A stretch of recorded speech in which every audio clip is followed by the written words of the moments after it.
I'm here from AMX 3D, and I'm going to show you how to use AMX 3D LEDs to make basically anything that you want light up. I'm going to show you today very specifically how to use one of my dad's old toys to add LEDs to it and conductive tape, a little bit of soldering, connecting that then to a power supply that you can plug into the wall, and voila, you have something that lights up that can go on display on a mantle, a bookshelf, maybe in your office, or you can give it as a gift. You can really use what I'm going to walk you through for many different purposes, though specifically I am going to walk you through step by step how to do this project. First, though, I want to talk about AMX 3D LEDs and how they're different from other LEDs that are out on the marketplace. AMX 3D LEDs have a resistor built into the LED itself. This is really important because when working with LEDs, you need a resistor to help monitor or to help regulate really the amount of current that the LEDs receive. When you're working with LEDs, there may be math involved and calculating how many resistors or what kind of resistor. I know it might sound difficult, but don't get overwhelmed. AMX 3D took all of that extra work out of the equation entirely when you're working with their LEDs.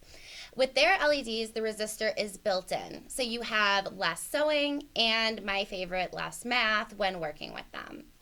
Now, AMX 3D LEDs come in 7 different colors and are available as jewel LEDs and classic LEDs. There's a few differences between jewel LEDs and classic LEDs, but first I want to tell you about the similarities between the two. Jewel LEDs and classic LEDs both come in 7 different colors, so the light bulb on the LED lights up. There's 7 different colors, so 7 different light bulb versions from AMX 3D LEDs. Now, the LEDs from Jewel and Classic LEDs both light up at the same brightness, and they both take in the same amount of power or current when you're working with them. Now, some differences between the Jewel and Classic LEDs. The thickness. Classic LEDs are twice as thick as Jewel LEDs, though both still very thin. Both LED versions are usable for wearable projects. The LEDs are hand washable, as is conductive thread. Now, one other difference that's worth noting in the LEDs between Jewel and Classic LEDs is one is black in the product base or the background of the product. The LED, not talking about the light bulb itself, those come in 7 different colors, but the back of one of them is black and the back of the other is white.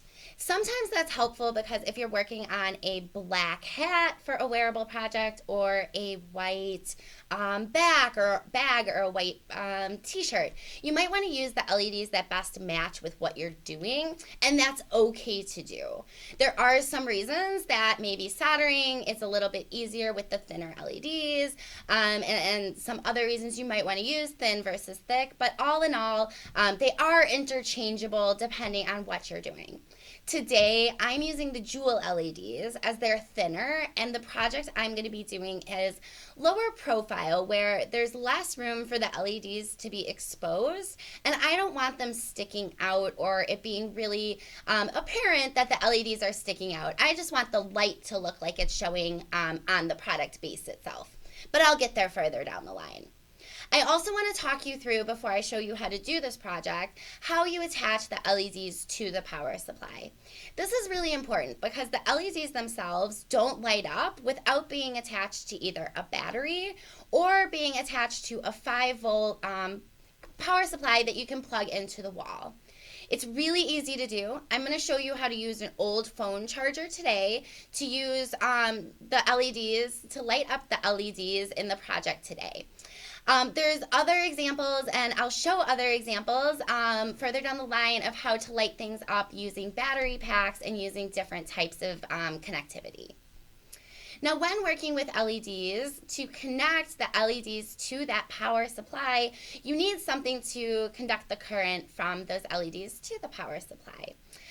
You can either use conductive thread, which is great for wearables, also hand washable. But today I'm going to show you how to use conductive tape. Conductive tape is super helpful and really easy to use with LEDs. It's great when using hard or flat surfaces where you don't have to worry about the tape potentially breaking once you have it laid onto your surface. I'll walk you through step by step how to use the tape and how to use a little bit of soldering, super simple, to make those LEDs light up. Now, lastly, and I mentioned this very briefly, but I just want to reiterate quickly the importance of using a power supply to make those LEDs light up. You can either use a battery pack, or you can use a 5-volt power cord that then plugs into a, say, USB outlet into a wall outlet. That's nice and simple to do, and I'll show you how to do it next as I show you how to take an old toy and you make it light up using AMX 3D LEDs and conductive tape. All right, here we go. First, I want to show you the toy that I'm going to decorate. It's one of my dad's old childhood toys. It's an old railroad set. It's really nice to decorate because the roof comes off. So I have it all set here to take the roof off. And I'm going to add LED lights to the top of the roof so that it looks like the platform of the railroad station is lit up.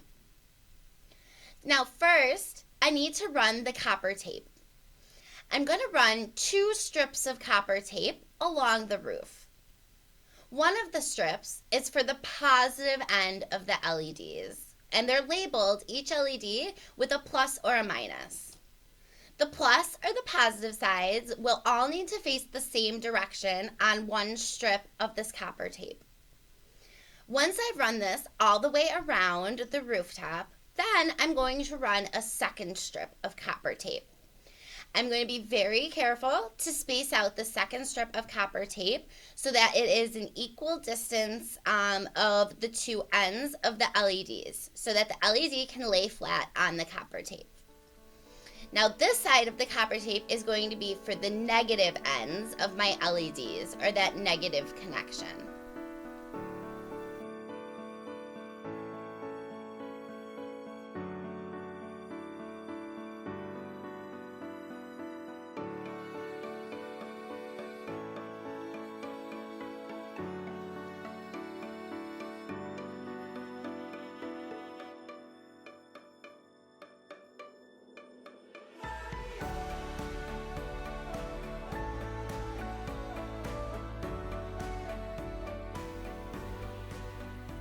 Now that I've run the copper tape, I need to add my LEDs.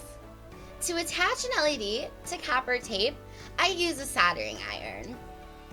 First, I solder a really small pad of solder on the copper tape.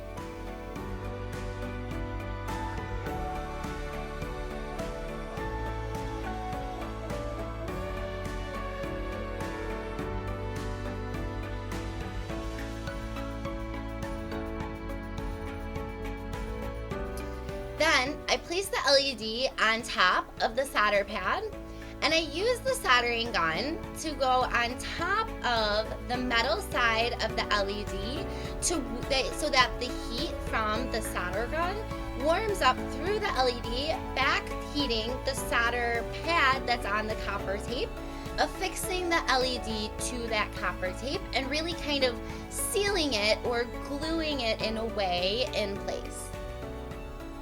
Now you have to do this on the positive end and the negative connection of the LEDs.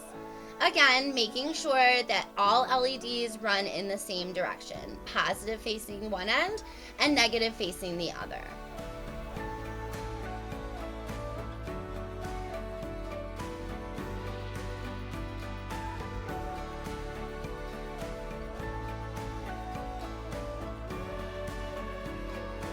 Now, once all the LEDs are laid flat on your conductive tape, you want to connect. Now, I want to point this out because my specific example, I ran the conductive tape in the multiple directions. So there's joints here, as you can see, where I have copper tape overlapping other copper tape. I need to bridge the connection from one strip of copper tape to the other strip of copper tape. It's really easy to do. The reason I'm doing it is I want this to last. I want it to hold in place. I want the connection to be continuous and ongoing. And while the conductive tape is conductive on both the sticky side and the top of the tape, the solder is going to keep that it's stuck and sealed that much longer and that much stronger. So I'm just going to touch a little bit of solder on top of the different joints here, making sure that the solder is touching the both tops of both joints and making sure that connection is completely sealed. Now, keeping in mind, this is a roof, so it's going to be flipped upside down. So I can do a little squiggle. I can make sure that it's sealed while it is going to be flipped back up. You're not really going to see this unless you take it down. Just like that, I'm done with all of the necessary steps to set up and to attach my LEDs. Now, all I need to do is attach my power supply. And now I just need to connect my red and black wires to the positive and negative strings of the copper tape. I found it easier to use an existing hole in the bottom of the toy to thread my power supply through. You may have to drill a hole through the side depending on where the power supply fits. But for me, I wired it right through the toy itself. So I need to pull it through enough to attach to the roof itself. Now, as you'll see, I stripped the wires, just leaving the red positive and black negative wires exposed. Now, to connect the wires, I do it using solder. So first, I warm up my solder gun, and I need to place solder pads on the existing copper tape. So I'm going to go ahead and use my solder. And again, I need to just put pads on the copper tape, almost like a glue that I can then heat up once the copper tape's ready to, or once the power supply is ready to attach. And it will kind of warm up and absorb the wires, making it conductive using the solder. So again, just creating a solder pad, one on each side of the copper tape. I put them right across from one another. It works with the power supply I'm using.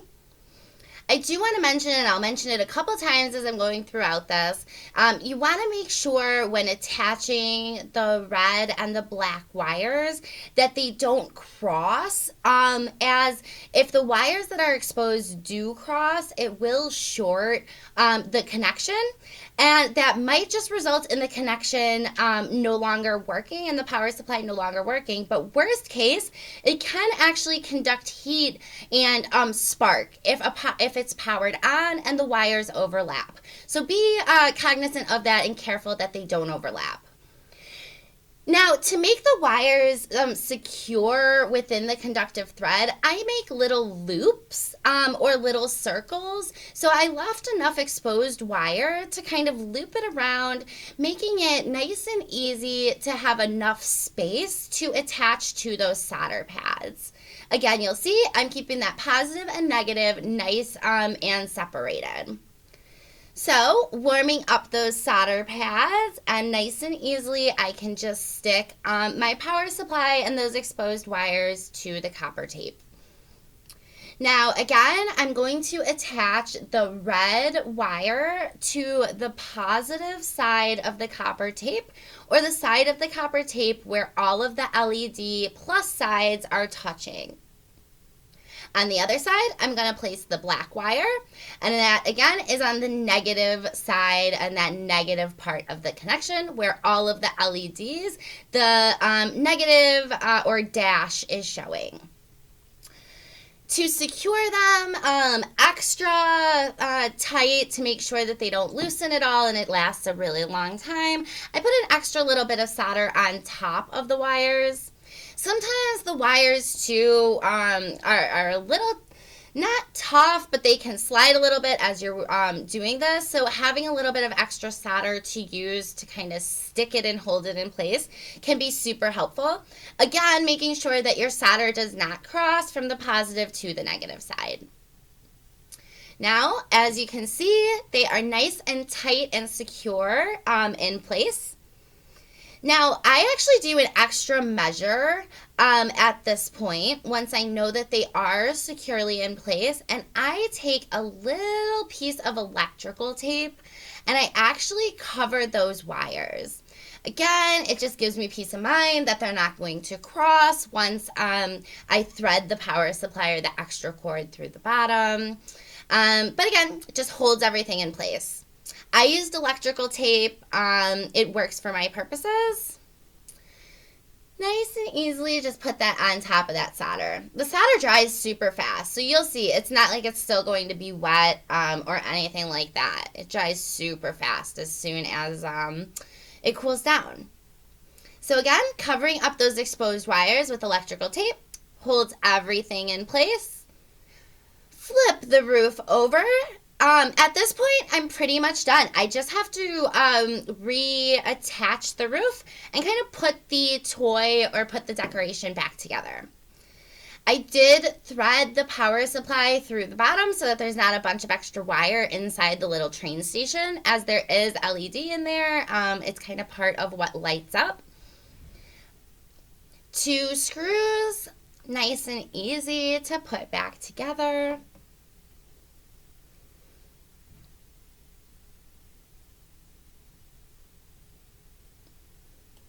And just like that, the roof is reattached, the LEDs are secure, my power supply is in place, and I am ready to flip it over, double check that my LEDs are all working, and the gift is ready for gifting. Just like that, I took an old toy, something sentimental, and made it brand new and gift worthy. It is ready for gifting this holiday season. Happy crafting from AMX 3D.